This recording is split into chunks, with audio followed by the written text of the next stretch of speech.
Hello, everybody, and I think we can begin. I want to welcome you to this much anticipated book party, book signing, whatever you want to call it. It's more than an author series because Dan, of course, is one of us, one of you. And this is also, I was told to say that there's a loop if you have a hearing aid, whatever that means. And also that this is sponsored by the Unitarian Church, but also by the Unitarian Church Men's Club group that meets every Tuesday, which Dan has been a member for many years. If you don't know me, my name is Howard Rock. I'm also a historian, though my field is quite different. I'm an early American Jeffersonian historian. But when I first came to Brevard, I wanted to see if there was any other historians there, and I found Dan, and we've been friends ever since. It's been great. Dan Carter got his bachelor's at University of Wisconsin and his PhD here in North Carolina at Chapel Hill, which has been the home of many, many great Southern historians. He really broke into the world of history with his first book, which was his dissertation on the Scottsboro Boys.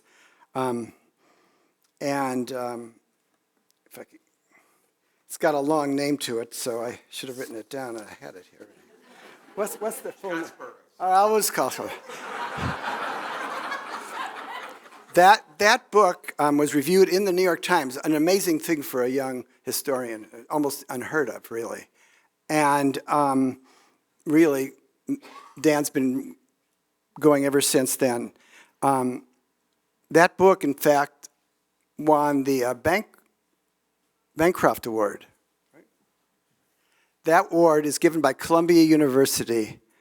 It's about as prestigious award as you get. For somebody to do it with their first book like that, it's really amazing. And that book has been made into a musical, believe it or not, in New York.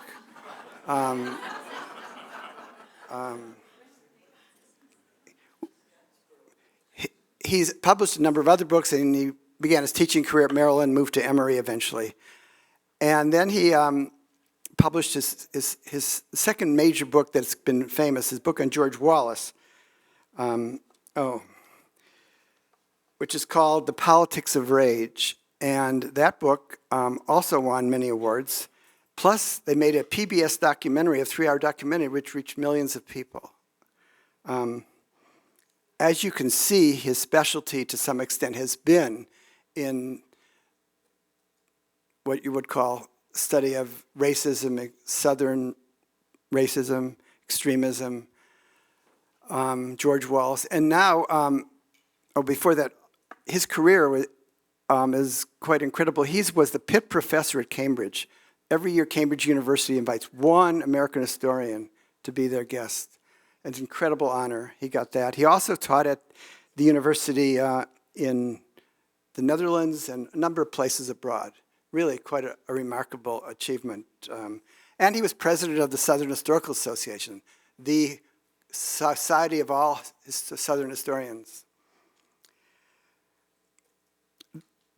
This book, of course, is a third. You almost call it a trilogy in that sense. And it deals. Scottsboro was in the 1930s. Wallace was in the 50s, then into the 60s, and Carter, both Asa and Forest, were in the 50s, 60s, and 70s. What comes next? Who knows? But this book is quite remarkable. If you buy the book, and I hope you all will, start and look at the back first, the research, the notes. Unbelievable what he went through. I mean, with tapes. And he's been working on it for well over 20 years. And it shows because it's really quite an amazing feat of academic research. Well, I don't want to go on too long. I think you all know him. So I'm going to introduce, Dan's going to give about a 20-minute talk, and then we're going to have some questions. I'll ask some questions, then we'll open it up to the floor for questions. And you'll learn more about the book. But for me to describe it, he's going to describe it, so I won't do that. Go ahead.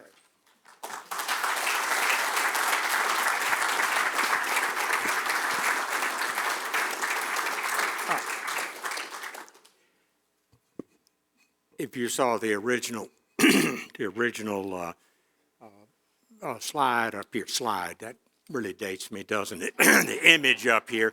Howard and Jim Hardy are very good friends, but this was Howard Rock, not Jim Hardy, who was up here just a moment ago. First of all, before I start, thanks to Pastor Bob and the powers that be in the congregation for allowing me to come to this place to spread truth and justice and light, the American way of life, and sell a few books as well. Thanks to my friend Howard, who came up with this scheme, and Jim Hardy and R.K. Young for keeping track of the whole thing, the most brilliant decision being made to try to get people's names down, because they knew I'd be taking names. Who's here? Who's not here? There. And to Ann Rabb, who arranged the goodies outside. And most of all to Jane, my soulmate, who, as I said in the acknowledgments, read every line, corralled most of the wandering antecedents and misplaced commas. Most of all, she refused to leave me during this interminable process. So, do I get to start this now? Here we go. This is the story of one man who became another. Asa Carter, his name, born in northeastern Alabama in September of 1925, died as Forest Carter in 1979. I became interested in Asa Carter when I was working on a biography of George Wallace. At that point, the only real question I had about him was, did he or did he not write the infamous speech of George Wallace, segregation today, segregation tomorrow, segregation forever? And he did. I was able to conclusively show that he did. But the more I read about him, the more I realized that there was a lot more to him than simply writing a speech. And I began collecting materials as early as the 1990s, but particularly after I moved to the University of South Carolina in 2000. In 2008, I spent a semester at the Roosevelt Center in the Netherlands writing a draft of the first half of the book. And I was not satisfied with it, mainly because I hadn't been able to talk to anyone who knew him, it was close to him. Nobody would talk to me, that foreigner, as they saw me. So then two remarkable things happened. First, Carlo Ricci, who was a television producer, had done a television show on Carter, and he furnished to me very generously 46 hours of outtakes that were done by him with people who were willing to be interviewed. And more importantly, and this was tragic in some ways, Fred Berger, who was a reporter and a good old boy at the Anniston Star, who tenaciously became friends with Carter's brothers, some of his relatives, and everyone who knew him, and died tragically in 2018. And amazingly, his brother, John, rather than throwing it away and seeing it gone, he contacted me and said, I want Fred's work to mean something, and gave me complete access to 212 hours of interviews. And that's what made it possible for me to finish the book, I think.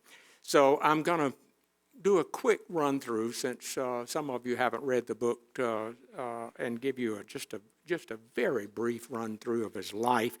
Do keep in mind, this is not a replacement for the book.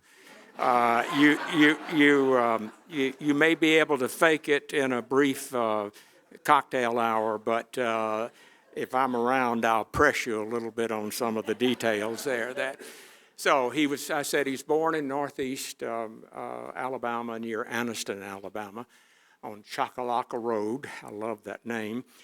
To a family that had been relatively poor, but his mother inherited some property just about the time he was born, a little after he was born, and they were, by the standards of the 1920s and 30s, southern rural middle class. The father raised cattle, and also had a dairy farm, and also worked for a soft drink company. He was, by all accounts, and everyone who knew him, as they say, the smartest guy in the room. He made nothing but straight A's coming along in there. He was a co-captain of the football team and a very good football player. This is a picture of him his senior year. He was a great actor in high school dramas at Oxford High School, so much so that several people said it was embarrassing to watch because everybody else sounded like high school students. And Asa Carter sounded like he was a professional actor, which he was from day one. He graduated in 1943 and was first accepted to officer training school in the Navy. I think it was a tribute to how, and he flunked out. He simply didn't have the academic background, and I believe you can make your own judgment. I think that was the beginning of a kind of twist in his life. He was very bitter about that. He of course, continued on in the Navy. He was a seaman. He was assigned to a troop carrier in the Pacific beginning in 1944. And by all accounts, except for the fact that he was drunk a lot of the time, he always had trouble with alcohol, he performed extremely well. He was a radio operator. And particularly in April of 1945, at a very dangerous landings that took place from his transport ship where they were transporting Marines, he volunteered 7 times to make an incredibly dangerous landings as a radio operator on these LSTs, and won the admiration of an awful lot of his fellow seamen. He never mentioned it for reasons that I was never able to understand. He never talked about his very good record in the Navy. Okay, now it was during the time in the Navy that I think his life begins to shift dramatically. He had a traditional Southern background. Of course, his family would have been white Southern segregationists, but he joined a group of people on board the ship who, far right-wing group, remember he's 18 years old, 19 years old by now, and they were fanatical followers of a man named Gerald L.K. Smith, who's forgotten today pretty much. But in the 1930s, along with Father Coughlin and a number of other neo-Nazi, I call them neo-Nazi, anti-Semites, racist, they began a study group. And this begins a lifetime of reading. From then on, he becomes a voracious reader, mostly, unfortunately, in right-wing, ultra-right-wing literature. He attended briefly the University of Colorado after the war.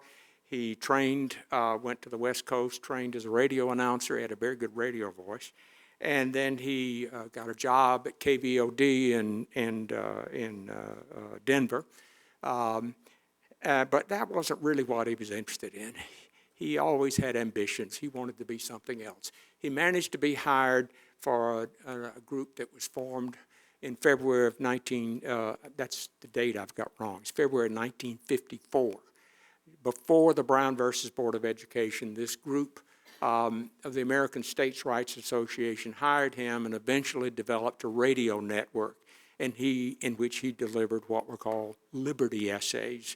And they were erudite right-wing in the sense that he read widely.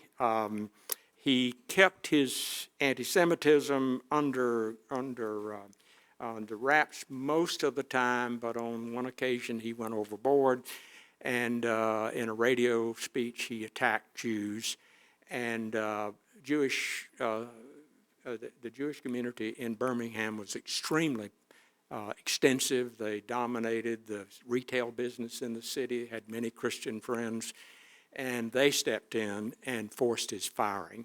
So then he moved directly into political activism.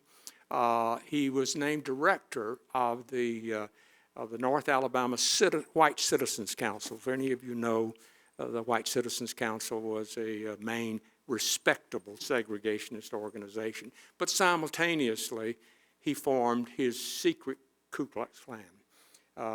Had about 200 members at one point, and these were hardcore people. The Central Park Theater, which you rented in the daytime, it was the White Citizens Council. At night, it was the Ku Klux Klan. So it was a kind of, and he became involved in all kinds of activities, never directly himself taking part, but using his Klan group to do so. His Klan group attacked Nat King Cole in April of 1956 and would have really beaten him up badly, but some policemen had been warned about it, and Cole back was hurt, but he managed to escape without serious injuries.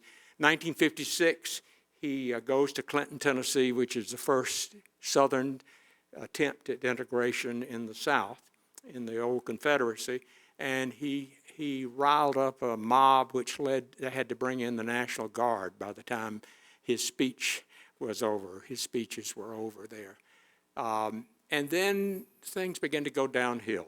The FBI really got involved in this a little bit, and they began sending letters to his members of his Klan group claiming that he was stealing money from the Klan. He probably was. I don't know. I can't prove that. But so they had a shootout. It's a pretty dramatic shootout at his meeting, and he was charged with attempted murder. Well, it was the first of many occasions. Nothing happens. But then, in 1957, they chose at random an African American, a black man, walking down by the road with his girlfriend, and they took him, beat him, took him to their Klan lair and castrated him, and then threw him out to die. And he managed to survive. And the problem was, and the next week, I should say, he attacked Fred Shuttlesworth, who was a civil rights activist. Well, nobody cared about that. In fact, a lot of people cheered that on. They thought that was great. But in the case of Aaron, he was not a civil rights activist. He was simply chosen at random, and that was a bridge too far. Carter was never convicted, but his fellow Klansmen were, and he sort of disappeared then. It was not good for him. And so he went underground, but when George Wallace got ready to run for governor, he ended up hiring him secretly as a speechwriter, and they went to great lengths to keep the fact that he was his speechwriter, but he wrote almost all of his major speeches during that period. But in 1970, he had had enough of Wallace. Wallace had begun to moderate his racial views somewhat, and so he ran for governor against him, was badly defeated, and then for all intents and purposes, I'm sorry you can't read this, but in 1972, he hooked up with a very wealthy oil millionaire named Don Josie. You'll see the name later on. Don Josie, who gave him money and helped him move to Abilene, Texas, and set up a fake background as a Cherokee American storyteller to the Cherokee Nation. Well, he had been writing for years. He had at least 2 novels in progress all during these years, working on them. But he decides he wants to become a writer. Well, what are the chances that a 46-year-old guy who's never published anything in his life is going to become a big writer? I'd say 1 in a million. And then he privately published, this is how he looks as an Indian here. He changed his appearance. And he published privately a book called Gone to Texas. And then, miraculously, he sent it to a woman named Rhoda Weir, who was with the William Morris Agency in their New York office. And they got dozens of these things. And for some reason, she picked it up and started reading and said, "This is good." So eventually, she arranged a publishing contract for it, and they submitted it to Clint Eastwood, and that became The Outlaw Josie Wales. It was gone to Texas, but it was later reissued as The Outlaw Josie Wales. Well, he's famous now. I mean, when this came out in 1975, he was speaking all over the Southeast, as a very avuncular Cherokee American concerned about his Indian brothers and sisters, his non-existent Indian brothers and sisters. And then he continued. He published The Vengeance Trail of Josie Wells, which didn't, and then a book called Watch for Me on the Mountain, a fictional biography of Geronimo, which reviewer after reviewer called one of the finest books ever written on the American Indian, and it is very good. It really is. Then he published, 1978, The Educational Little Tree. Any of you heard of The Educational Little Tree? Yeah. It was a disaster. It sold less than 6,000 copies, published by Doubleday. Can you imagine that? It was the wrong timing in 1978. And then in 1979, he dies under mysterious circumstances, which you will have to buy the book to find out about.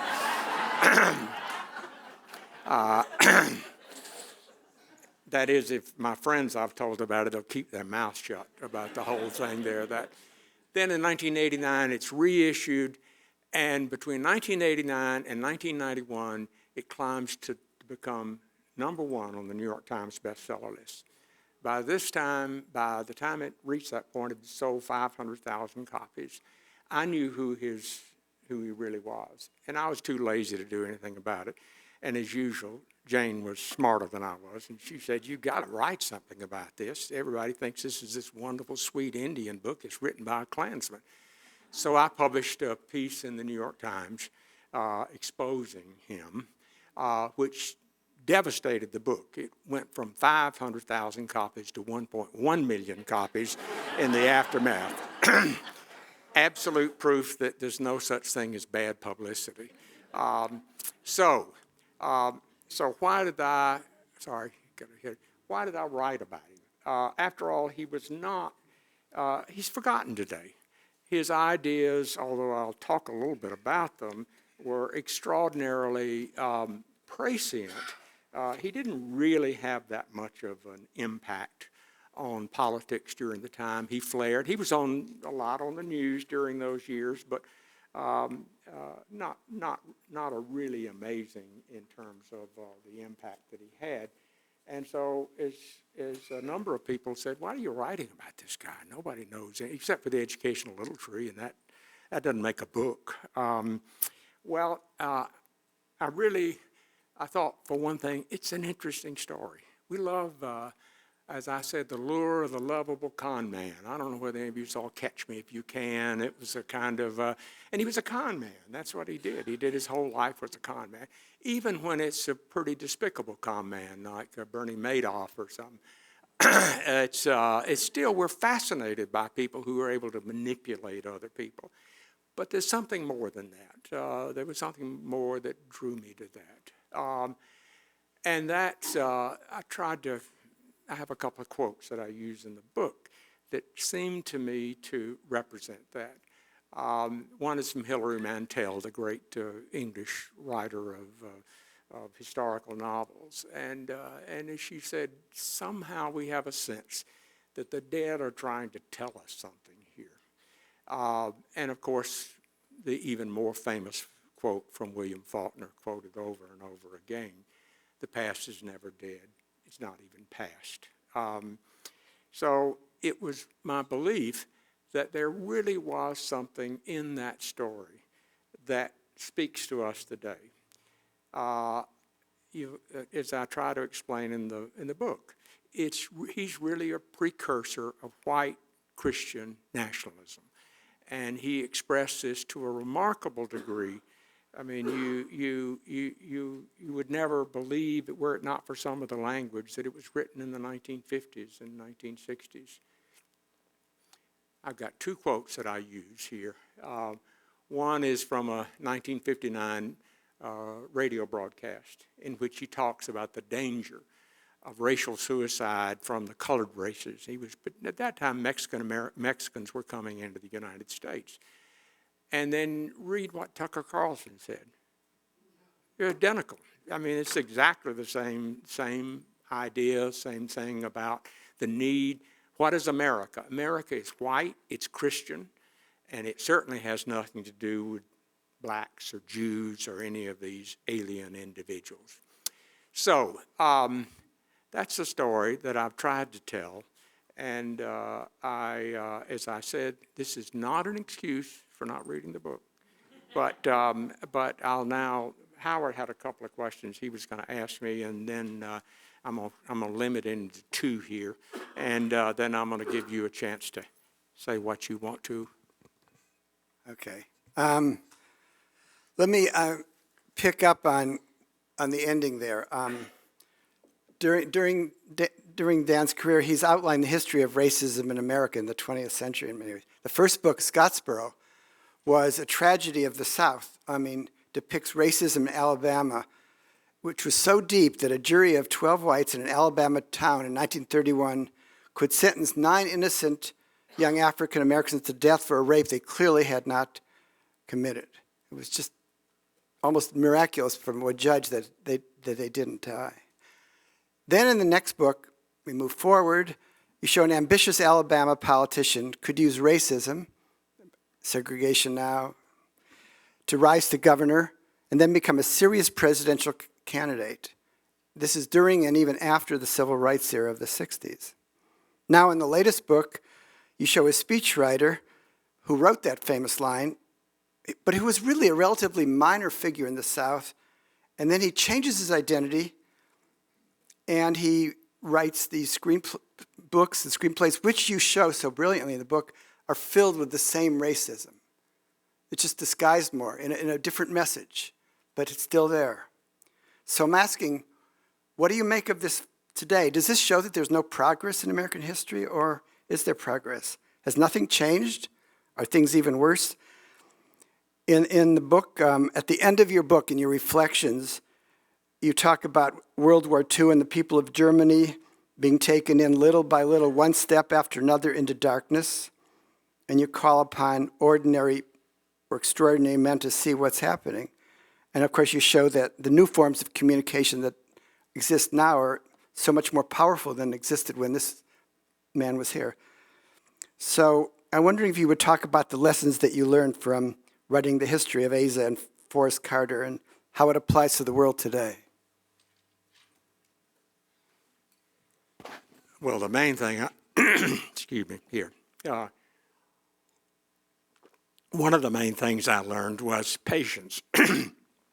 After all, it's 20 years, you know. I mean, you learn to be a little patient with that. But also, I learned something about Carter, of course, but also something about the process of research and writing, and that is that serendipity sometimes plays a remarkable role. As I said, I was not happy with the draft I had of the book, and then I get this incredible gift from Carla Ricci of all this material, and the even more incredible gift through the tragic death of Fred, who I had met and really liked. And I get 200 hours of incredible tapes that illuminate from his family and other people that knew him in a way that I'd never been able to do before. So I dedicated the book to Fred because, the late Fred Berger, because I think it was a kind of gift that you're given. And that's why I was determined at that point to finish up the book. But what did I learn about Asa Carter? Well, one of the things I didn't so much learn as relearned, and that is, what was it, the fake quote that's attributed to Mark Twain. The past doesn't repeat itself, but it rhymes with the present, but it rhymes a lot. He didn't really say that, but it's a good quote, you know, and I'm sure he would like to have said it. And it does, I think, make us think about the ways in which looking at the past can be helpful as long as we don't assume that it's going to tell us what happens in the future. Because, let me put it this way, if we looked at the American past, you would say that we're going to come out of this, whatever we're in right now. We always have, right? I mean, what was it that, I think it was Bismarck said, God looks out for fools, drunks in the United States of America, because somehow, no matter what happens, they always end up bungling through to the end.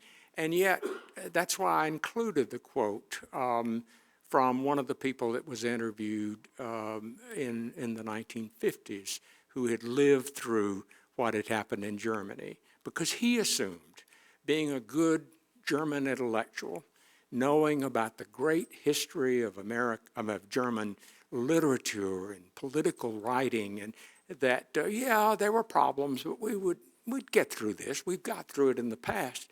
Only they didn't. They didn't. They stumbled into something that was a nightmare. And the quote I used, I tried to point out that the past should make us alert to these things, but it doesn't guarantee one way or another. All it does is remind us that the future is ours, not the past in the same kind of way. So maybe that's, I think in some ways, the main thing I relearned again there. So you believe in free will for its country? Yeah, yes, sorry, free okay. will, exactly. Okay. All right. Well, there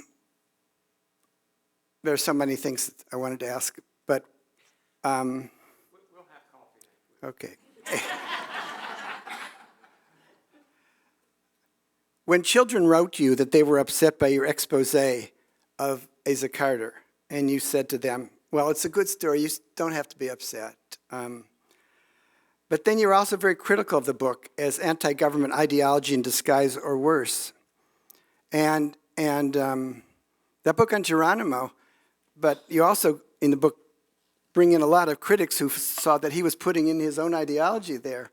And it struck me that one of the issues in that book was that they missed it. The critics missed it, which was, to you, clear. If you study the man, it was so clear. Well, I sense in there a little ambivalence here, is there? What are your thoughts about the controversy 30 years later in the way you exposed him? I mean, is the book valuable to children still or not? And it brings the whole issue of identity. I guess I'll put that in there too. You worked with a man who changed his identity, and we're seeing that all the time now, George Santos being only the latest one.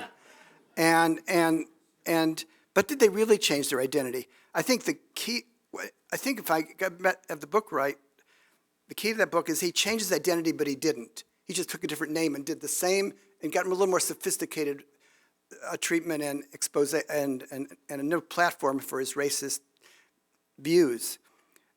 So so my question is, what do you feel about the value of the book now, and what do you feel about the issue of identity? What did you learn about the issue of identity after doing this? Yeah, as Howard knows, because I talked about it a good deal, when the expose came out, it was at its peak in being assigned mainly to middle school kids. And teachers sent me packets of letters from students. There's one that struck, and I quoted in the book. It was a 12 or 13-year-old black girl in Baltimore, and she said, "I love this book, and now I found out it's written by a Ku Klux Klansman. What am I supposed to make of this?" And I did actually have 3 sessions by telephone. We didn't have Zoom then. This was 1991. 2 telephone sessions with classes in which the kids asked me questions and I tried to respond. So I've been thinking about this a long time, Howard. And I did one in Australia. Can you believe that? It was a big book in Australia at the time.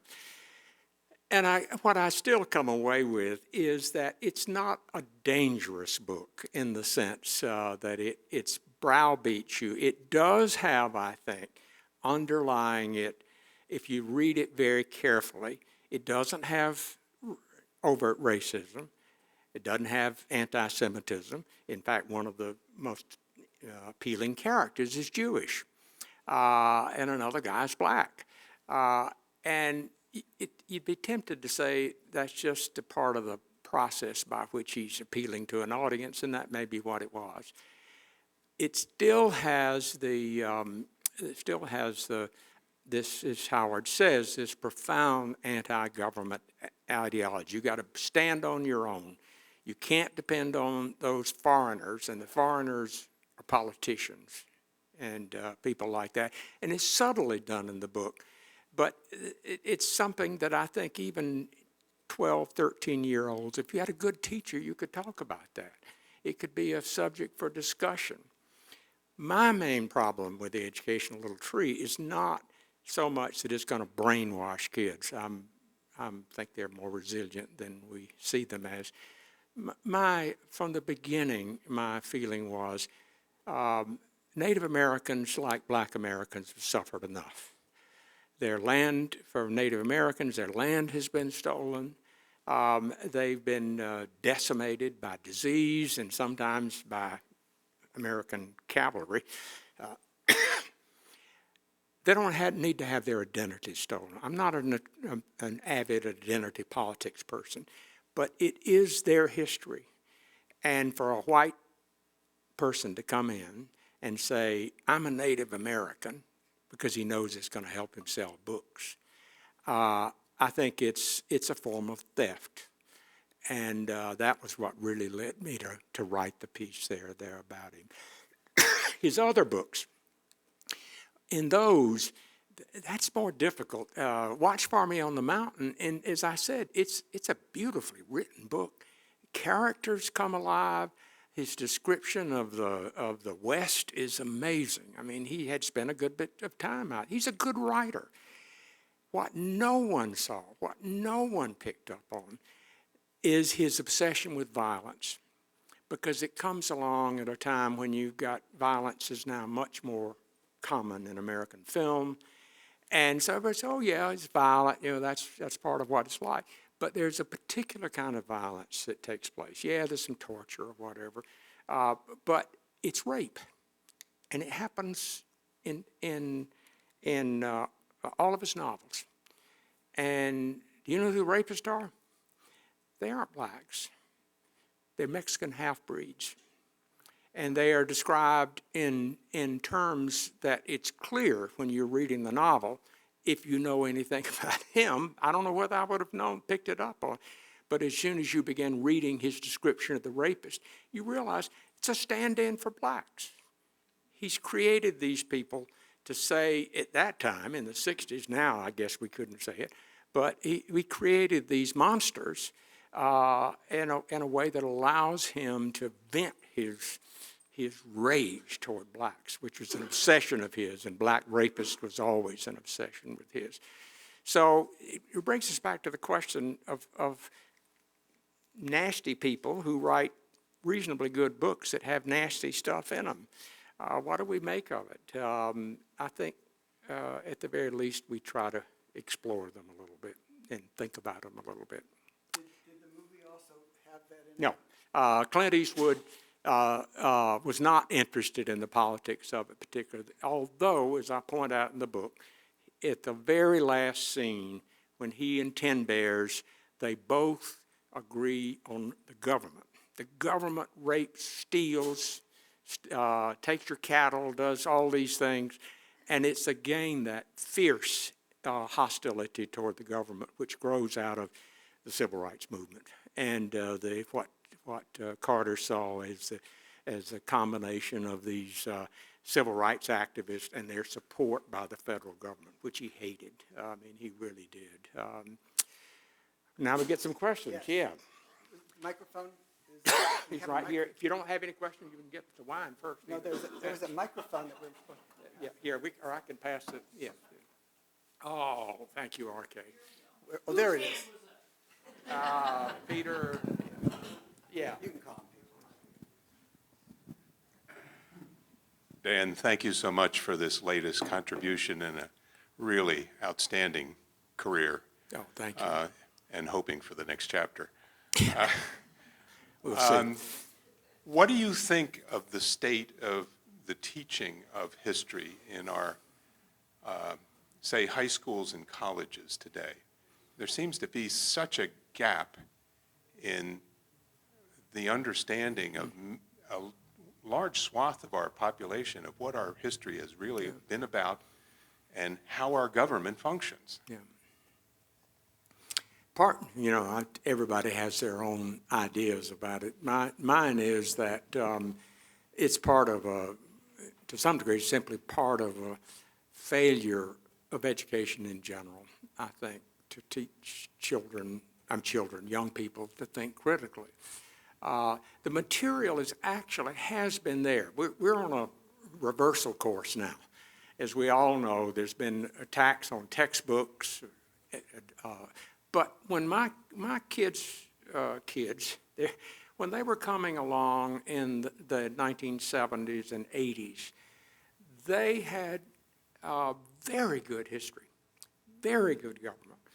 And maybe it was just the school that they were at. Certainly the materials they read were focused on some of these darker aspects of American society. The problem, it seems, and that's because they had a superb teacher. People think that my son became a historian because of me. It wasn't. It was because of his high school teacher who was inspiring. But not every young person has that. And I think it's not that the material hasn't been available. It's just there's not the same kind of urgency on the part of a lot of teachers. And now, when you couple that with the pushback that's taking place, I mean, I've been following it very closely, the textbook thing. And it's like something out of Orban in Hungary, in which state after state they're insisting on changing textbooks, on taking materials away, supplementary materials that teachers are supposed to have, and insisting these not be used. Florida's the worst case, and it gets all the publicity, but it's not just in Florida there. So that's, I think, all of those factors, I believe, yeah. And you had a, yeah. Yeah, I don't need the mic. No, I don't. Okay, recording. All right, Dan, that's a wonderful presentation. Thank you. I just wanted to ask if Asa/Forest maintained contact with or involvement with the Klan during his Indian phase. No, he went to great lengths. That guy, you can say what you want about it, he was smart. I mean, when he disappeared, he created, I had a very talented person trying to figure out property transfers. And it would take a forensic real estate analyst to figure out what the hell he did. He created the fake corporation, which then passed it on to somebody else. And yet, he did all this to cover his tracks, to create a new, but he'd get drunk when he'd come back occasionally and talk to his friends and tell them everything that was going on. So, and yet two things made all this possible. One, his friends never ratted him out. They were close friends, and they knew it was dangerous for other people to know who he was. So none of them went to the newspaper and said, I'm going to, so there is loyalty among Klansmen, I guess, or, you know. The second thing is, and this I tried to emphasize, but I don't think enough, that he lived in a different world. Today, none of this would be possible. Social media would make all of this impossible. But it allowed him to carry on this masquerade for 7 years without being caught. And for longer than that. I mean, right on until he died in 1979, until I published that piece in 1991. As far as anybody was concerned, Asa was one person, Forrest was the other there. So, yeah, it's amazing. But no, he never made any attempt to. That was behind him. As he told his lawyer, I'm going to make money. And that was what he decided to do, yeah.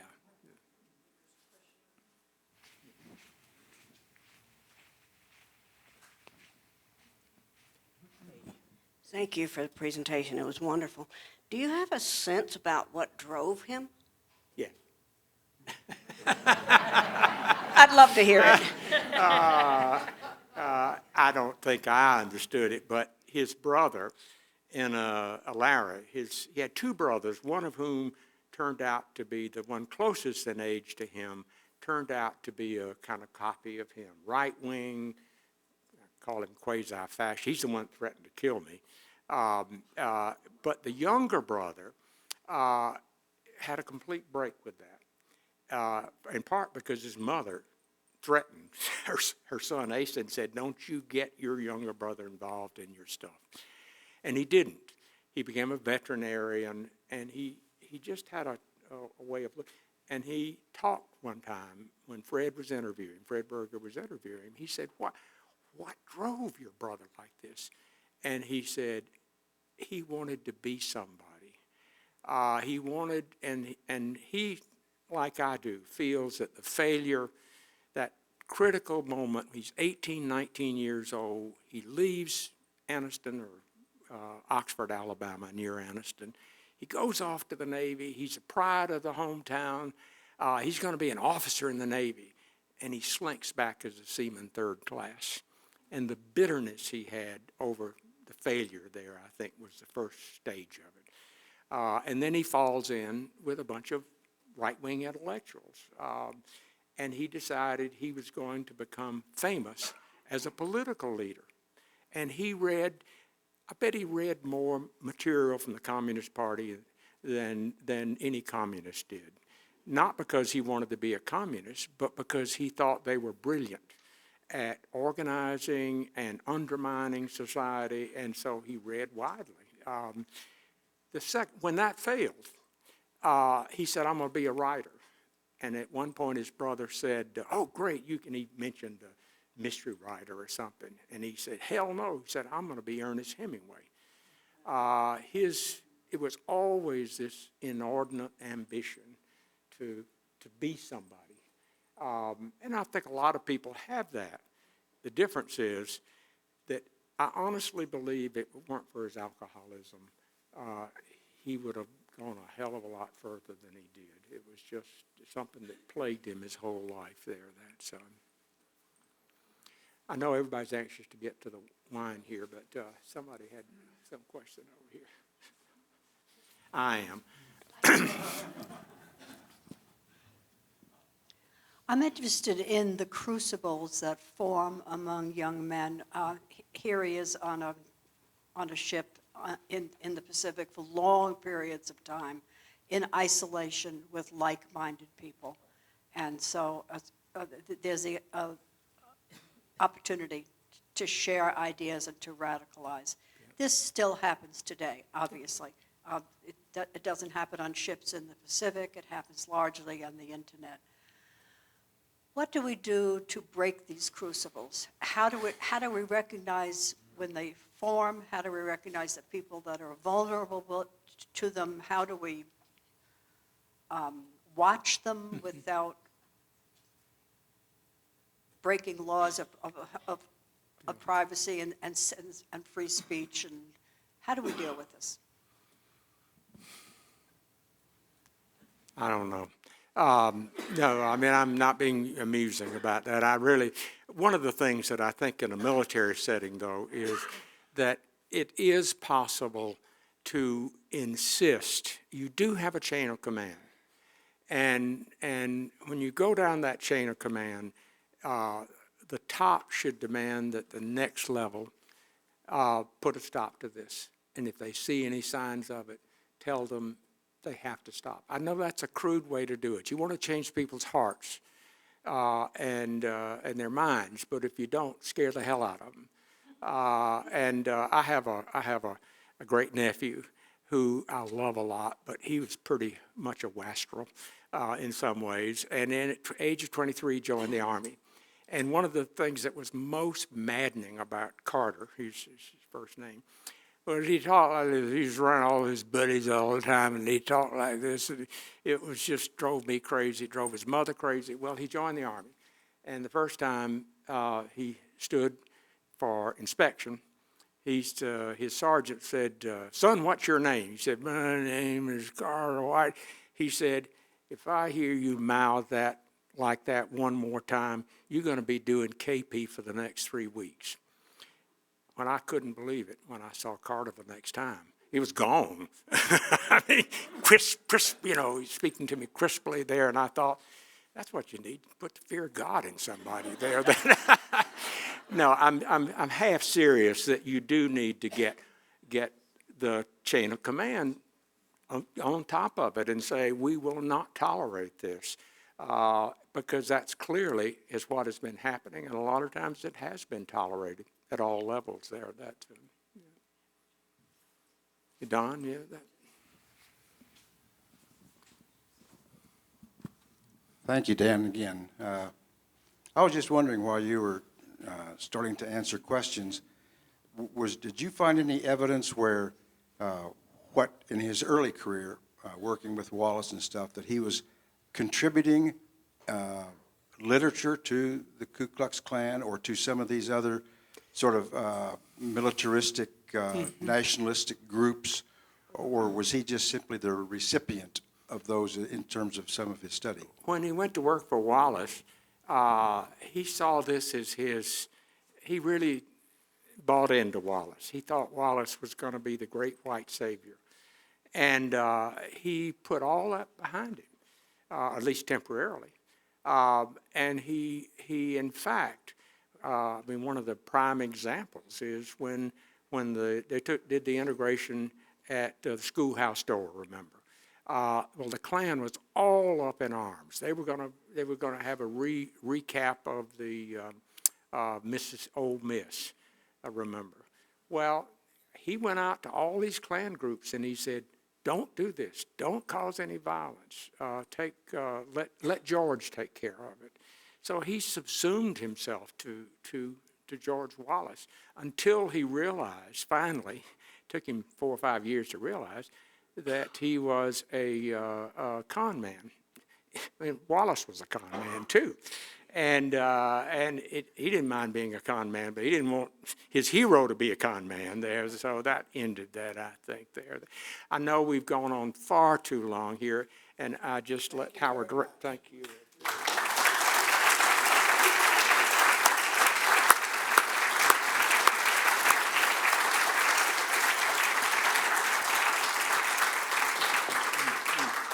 Our community in Brevard is deeply grateful that you have been a presence with us for so many years, and it's made a difference to, I think, look how many people are here. It's really remarkable. And Dan and his wife, where's Jane? And Ann Rabb. Anyway, Dan, we're going to have some great wine out there, courtesy of Dan. But we also have other refreshments, and there's a book signing, and there are a number of books if you'd like to get it. So go on, let's party.